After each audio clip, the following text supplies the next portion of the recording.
Once water ఉంటే ఇంకా ఆ సినిమా ఎంత దూరం వెళ్తుంది అన్నది అర్థమవుతుంది. అర్థమవుతుంది. వాటర్ లేవు కాబట్టి సరిపోయింది. రేపు గోదావరి ఫ్లడ్ వస్తుంది, ఎల్లంపల్లి ఫ్లడ్ ఇప్పుడు ఇటు వస్తా ఉంటే ఈ గేట్లు ఓపెన్ చేయకపోతే గేట్లు ఓపెన్ చేసిన ప్రాబ్లమే. ఓపెన్ చేసిన ప్రాబ్లమే నీకు. గేట్లు ఓపెన్ చేయాలి ఎందుకంటే కొంత మేరకు ప్రెజర్ వస్తుంది కదా, వాటర్ ప్రెజర్.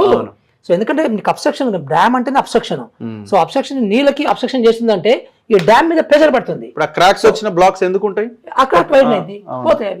సో కింద ఉన్నటువంటి ఆ బొంగులు సీపేజీ ఇంకా వైడ్ అవుతాయి, తొందరగా వైడ్ అవుతాయి. సో ఇదంతా వేచి చూడాల్సిందే మనం అంతా కూడా.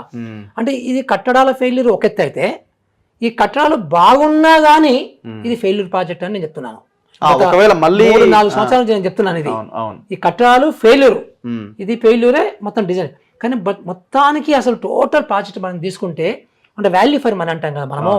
సో మనం పెట్టిన పెట్టుబడికి సో మనకు వచ్చే ఆదాయం ఎంత అనేది కూడా ప్రతి ప్రాజెక్ట్ కానీ బిజినెస్ కానీ మనం బజార్కి పోతే కూడా చూస్తాం కదా,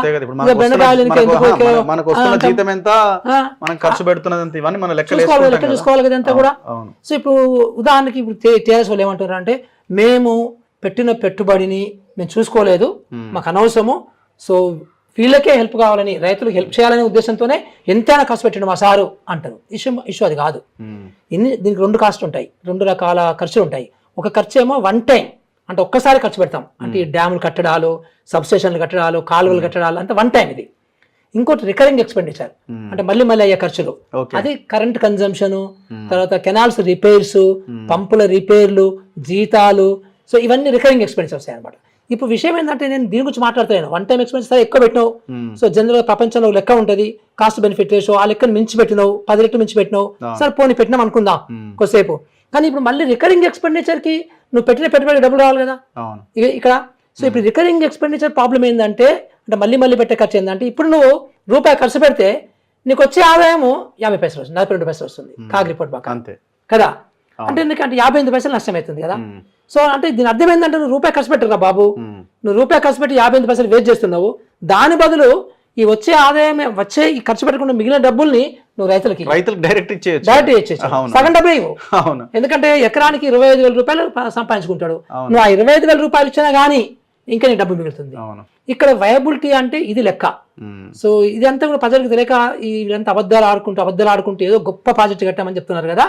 ఇది చాలా డేంజరస్. ఇప్పుడు ఉదాహరణకి మన రాష్ట్రం అంతా కూడా ఉదాహరణకి ఒక 100 యూనిట్ల కరెంట్ కాల్చుకుంటాం అనుకోండి. ఇప్పుడు మా ఇంట్లో కరెంటు, మీ ఇంట్లో కరెంటు, ఫ్యాక్టరీలు, ఇండస్ట్రీలు, అన్ని కంపెనీలు, బిజినెస్ అన్ని కూడా కలిపి 100 యూనిట్లు మనం అందరం కలిసి ఖర్చు పెట్టుకోనుకో.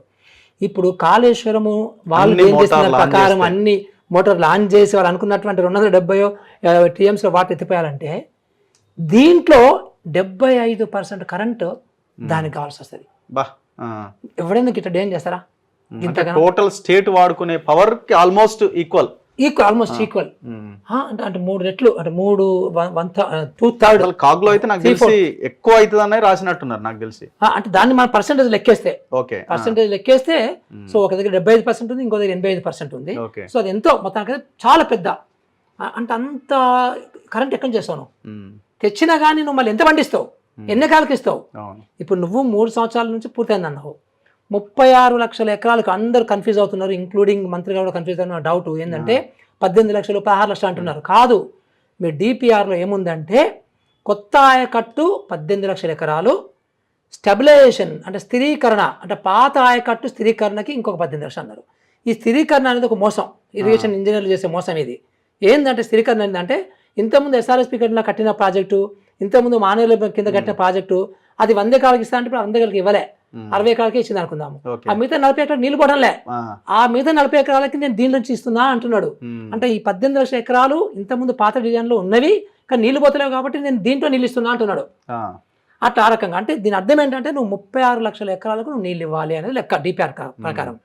కానీ నువ్వు 3 సంవత్సరాలు తిప్పి కొడితే నీకు ఇంతవరకు 98,000 ఎకరాలు. నేను చెప్తూనే ఉన్నా ఇది, నేను 2 సంవత్సరాల నుంచి ఇదే మాట చెప్తున్నాను.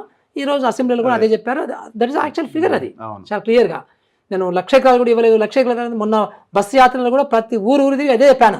36 లక్షల ఎకరాలు అన్నాడు, 1,00,000 కూడా ఇవ్వలేదు, 1,00,000 అని అంటూనే ఉన్నాను. కరెక్ట్గా 98,000 ఎకరాల దగ్గర ఇప్పుడు ఆగింది, బండి ఆగింది అనమాట. ఎత్తిపోసింది కూడా అంతే కదా సార్, 162 TMC ఏమో ఎత్తిపోసినారు, దాంట్లో ఆల్మోస్ట్ 50-60 టీఎంసీలో వందనా 100 పోయింది, మొత్తం వెనక్కి వచ్చింది. మళ్ళీ పోయింది. పవర్ బిల్ ఎంత, మెయింటెనెన్స్ ఎంత, ఎంప్లాయీస్ ఖర్చు ఎంత. ఇంకొకటి చూడండి, ఇంకొక మోసం చూడండి, ఇందులో కాళేశ్వరంలో రోజుకి 2 టీఎంసీని ఎత్తిపోయాలి. ఇప్పటి వరకు మ్యాక్సిమం రీచ్ అయింది, ఒక్కసారి రీచ్ అయింది 1.4 టీఎంసీ రీచ్ అయింది. యావరేజ్గా వచ్చేసేసి 0.6 0.7 టీఎంసీ ఉంది అంతే. అలాంటిది మళ్ళీ 3 టీఎంసీ అట, అదనపు టీఎంసీ. డబ్బుల గురించి అంతే. ఈ అదనపు టీఎంసీ ఏదైతే ఉందో 2 టీఎంసీ కాక ఇది ఎప్పుడు సామర్థ్యం రీచ్ కాలేదు, తెలిసిపోతుంది మనకి లెక్క చూస్తుంటే. మళ్ళీ 3 టీఎంసీ అని దేని చేసి అదొక 4,600 కోట్ల రూపాయలు టెండర్స్ పిలవకుండా అదే కాంట్రాక్టర్కి ఇచ్చిండు నామినేషన్. నేను అనుకుంటా భారతదేశం మొత్తంలో, ప్రపంచం నాకు తెలియదు కానీ భారతదేశం మొత్తంలో టెండర్ పిలవకుండా ఇచ్చినటువంటి అత్యధిక ప్రాజెక్టు, అత్యధిక విలువైనటువంటి టెండర్ ఇదే. 4,600 కోట్లు నామినేషన్, టెండర్ పిలవకుండా నామినేషన్ ఇచ్చిండు. అంటే ఇంజనీర్లు ఇష్టమైన రిటేసుకొని సో ఏం చేస్తాయంటే ఇలాంటి నామినేషన్ దగ్గర వ్యవస్థ ఎట్లా ఉంటుందని చెప్పనా, కాంట్రాక్టర్ తయారు చేస్తాడు, ఎస్టిమేట్ వాడే తయారు చేస్తాడు. ఇక మనకి అడ్వాంటేజ్ అవుతుంది, నువ్వు ఇంత తీసుకోవచ్చు, సో దీన్ని అమలు చేసి ఎగ్జాక్ట్లీ అదే టెక్నికల్ శాస్త్రం ముద్ర కొడతారు. సో దాన్ని నామినేషన్ మీద ఇస్తారు. ఇదే జరుగుతుంది యాక్చువల్ గా. సో నామినేషన్ అనే పదం విన్నారంటే అందులో కరప్షనే, గుర్తుపెట్టుకోండి మీరు. అది ₹1,00,000 పైన కావచ్చు, లేదా 1,000 కోట్ల పైన.